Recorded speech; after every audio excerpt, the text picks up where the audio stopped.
Good morning, students. I welcome all of you to a new session of our chemistry class. Students, you have already studied what is a pure substance.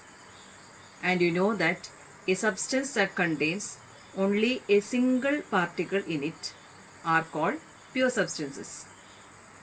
In this session, we are having a deep study on the divisions of pure substance. Pure substances mainly contains two divisions. They are elements and compounds. And it is a new word for you. First, we can have a discussion on what are elements and the classification of elements.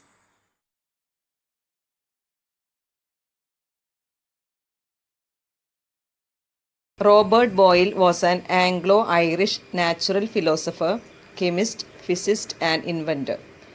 Boyle is largely regarded today as the first modern chemist and therefore one of the founders of modern chemistry. Robert Boyle was the first scientist to use the word element in 1661. Antony Laurent Lavoisier, a French chemist, was the first to establish an experimentally useful definition of an element. He published Elements of Chemistry in 1789, which includes a list of simple substances which we now know to be elements. He formed the basis for the modern list of elements. What is an element? An element is a substance that cannot be made into anything simpler by means of a chemical reaction.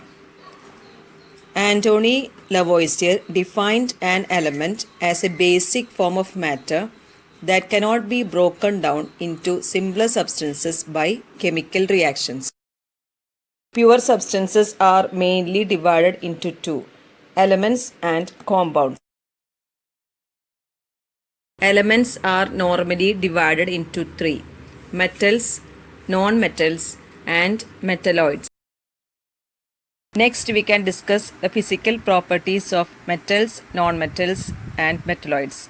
As you know, the physical properties are the properties of substances that can be identified by their appearance.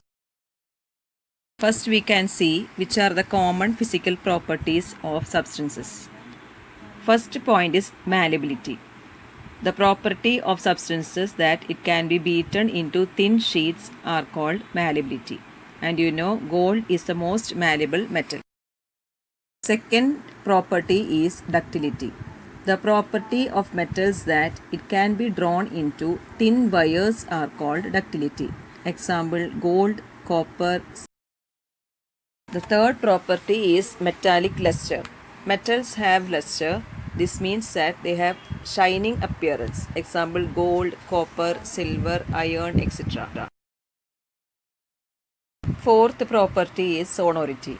The ability of metals to produce a particular sound when it is tapped on a hard surface is termed sonority.